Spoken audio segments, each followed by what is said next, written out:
My name is John Gabriel Strasser. Dr. John Gabriel Strasser, PhD. Professor Strasser to my students, Gabe to my friends. I am recording this series of diaries in my rare book vault. It's below street level. The walls are steel reinforced concrete. No windows, airtight door, its own discreet ventilation system.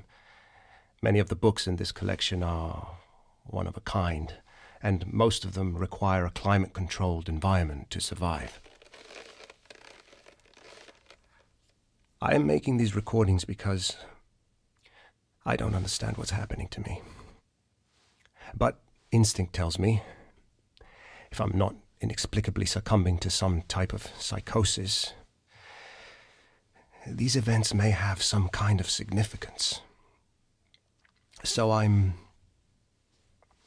going to start at the beginning.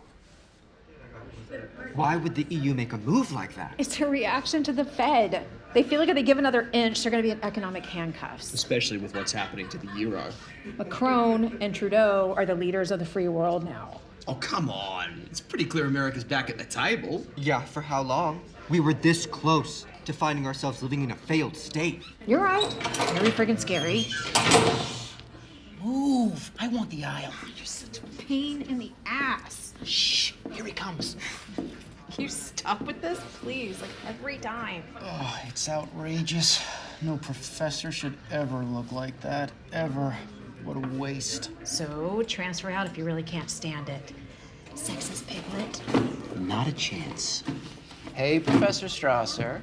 Mr. Peters, how goes it? It's Josh, Professor Strasser. Just Josh. Sure thing. Josh. Oh my God, you are such an ass kisser. Oh. Fuck off. One day he's gonna need me for something. You wait. Class, good afternoon. I teach a master's course titled Hindsight at the Robert Reich School for Ethics and the Global Economy. I hold PhDs in political science and the history of international finance. I have always leaned heavily on the science part of what I do. Numbers, statistics, they don't lie.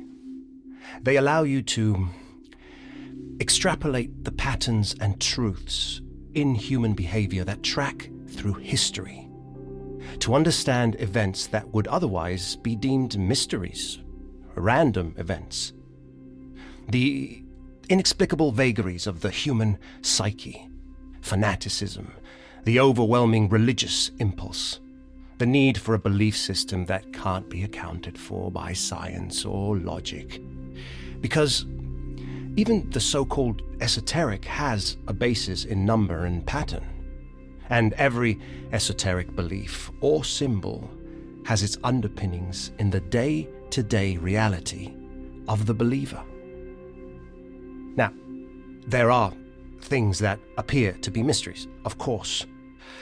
The way a piece of music can make us feel, or why the colors and shapes of a painting or sculpture evoke deep responses from the viewer. But even these can be explained by the mathematics of a musical sequence, or a visual shape or proportion, all of which resonate with the geometric and mathematical harmonics that make up the human body and the rest of the universe. Right, so for next time I'd like you to be ready with moral and ethical arguments for and against Reaganomics and its attendant trickle-down theory. As detailed as possible, and vet your sources. Watch out for reporting that is accurate but not true. And remember what and who you're dealing with when you talk military-industrial complex. These are Machiavellian, Hegelian existentialists. Anything not strictly pragmatical is of no use to them. Got it? Yes. Got it. Other than leaning perhaps a little too ardently to the so-called left for some people's tastes, I'm a pretty normal guy. So when the events I'm going to describe here began to happen, I was at a dead loss to explain them. I was attending an economics conference in New York. Standard stuff, not entirely enlightening, and after a particularly long session, some of the attendees were getting restless. Where's the bar? Strasser! You done for the day too? I am. Guys have found this sick little karaoke bar over on 44th and Broadway. You coming? No, I'm good, thanks. I've got some bookstores I want to check out before I head home tomorrow. Shit. Wild man. Knock yourself out. Yeah, I'll do my best. Try not to overdo it.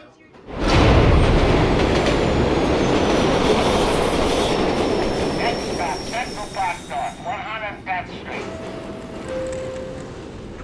What made me go to Harlem that night? Watch your hands on the closing doors. I found a likely explanation later, but at the time, I had no idea.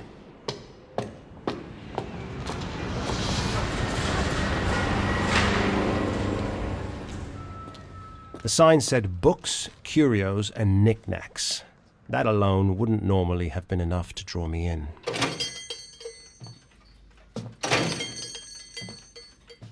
Good evening. Oh. Hello. I hope it's not too late. I didn't bother to check your hours when I walked in.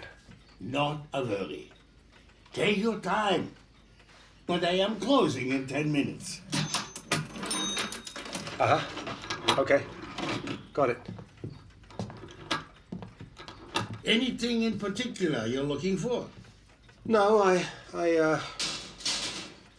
don't know, actually. Well, just let me know if you'd like to see something. 6 minutes to closing.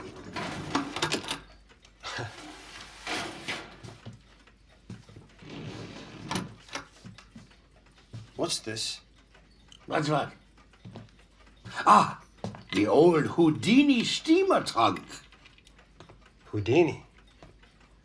Authentic? No. It's one of the last in what was apparently a long line of fakes that flooded the antiques market in the years right after he died. The Houdinis had a townhouse 3 blocks from here, west 113th Street.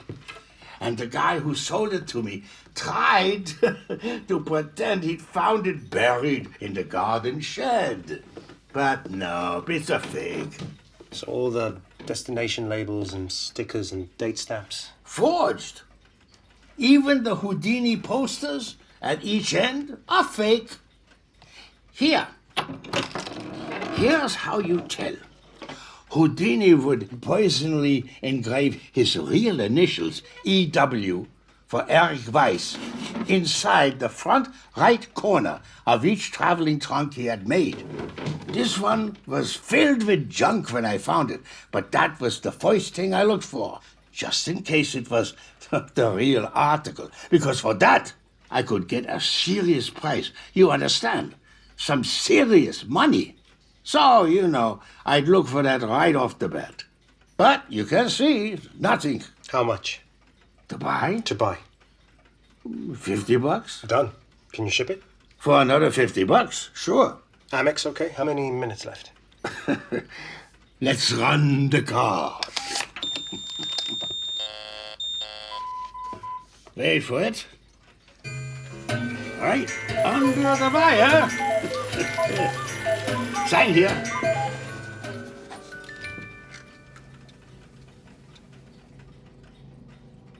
I had no understanding of the sense of urgency I felt in buying the trunk, nor of my strange excitement and anticipation when it arrived a few days later.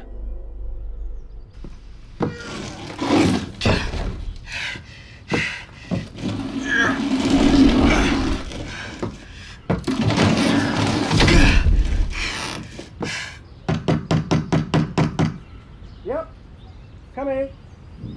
Right there. Professor Strasser?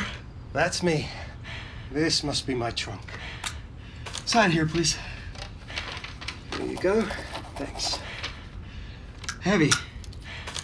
Yeah. Sorry about that. Oh, yeah, wait. My wallet. Heavy. Thanks, Professor. For sure. Yep, heavy. All right.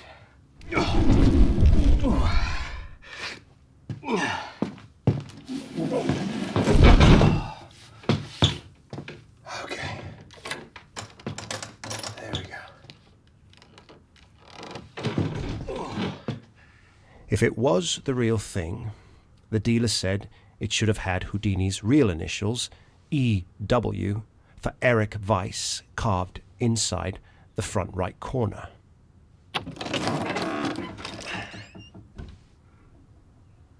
But he was right. There was nothing. The trunk was oak, and the bottom seemed completely solid. But it wasn't. The bottom had a layer of oak veneer, indistinguishable from the wood. My strange excitement mixed with fear as I cut into the veneer and carefully peeled it back. A separate panel, about a foot square, had been laid in flush with the bottom, fastened by countersunk screws. Carved into the hidden panel were the initials E.W. My hand was shaking as I removed the screws. Under the secret panel were 4 antique wax phonograph cylinders, each measuring about 4 by 5 inches. Laid on top was an envelope, yellow with age, and inscribed to whomsoever.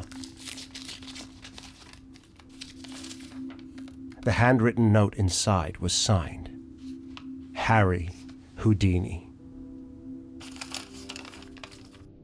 Dear reader, today is January 11, 1925. My name is Harry Houdini. If you have discovered these recordings, then there is every chance that I am no longer among the living. And so I will attempt to prepare you for what you will find here. If you know me at all, you may know that in these latter years of my life, I have devoted much of my energy to debunking so-called spiritualism, the practice by which charlatans posing as mediums take advantage of the desperation of those poor souls who have lost loved ones.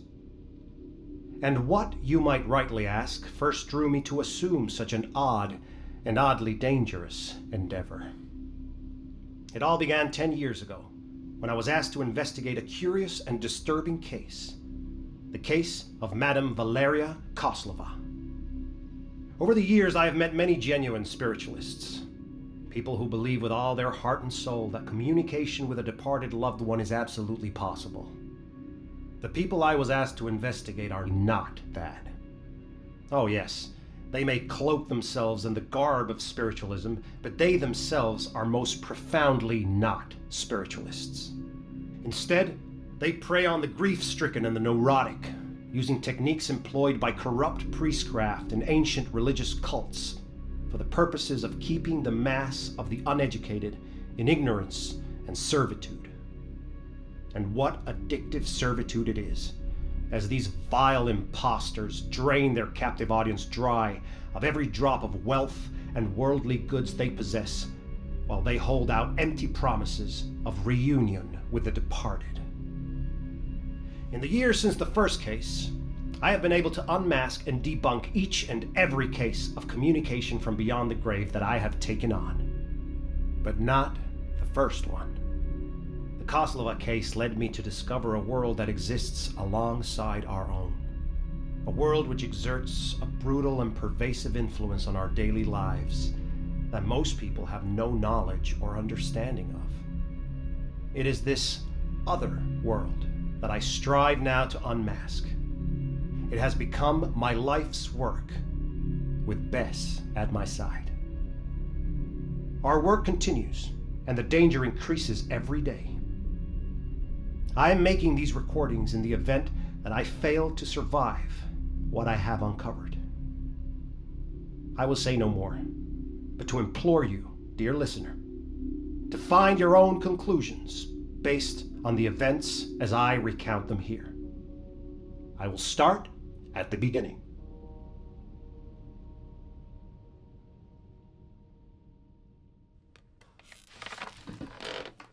To say I was stunned by my discovery doesn't even begin to describe it. The fact that it all seemed eerily familiar, almost normal, was actually terrifying. But I grounded myself for the moment in the practical task of finding a way to play the wax cylinders, if they were playable at all after all this time. But I would know nothing unless I tried. All right, class, settle down, settle down. For our next session, I want you to be able to tell me who gets the credit for the mini economic boom that happened under Reagan in '83 and '84. Was it Reagan or was it the Federal Reserve? God, not another one of these whodunits. Jackie, you gotta help me here or I'm done for. Yeah? What do I get? Be warned, there's only one right answer here, but you have to dig. And as always, vet your sources. The All-American News Network is not a legitimate source in this classroom. And yes, Mr. Peters, I'm talking to you. Oh, God. Yeah, you be cute, honey, but you ain't fooling nobody. Speaking of which, Mr. Peters, may I see you up front for a moment? Oh, shit, he's gonna turf me. I so need this extra credit. Yes, Professor Strasser, right there. Professor? Relax, it was a joke. I know this subject matter isn't your thing. Don't sweat it, you'll get your extra credit. Thank you. Barely. Anyway, I want to talk to you about the thing that is your thing. Audio engineering, right? Yeah. I mean, right. I need a piece of specialized equipment, and I thought you might be able to help me. Sure. Name it. Okay, let's see here. Oh, yikes. Oh, that was close. Thank you, Josh. A little instruction would have been nice. Careful, careful. Okay. There we go. I think, let's see here, the cylinder fits. Yes. There. Stylus. In place. I had no idea what to expect. I only knew that discovering what these recordings contained was somehow imperative.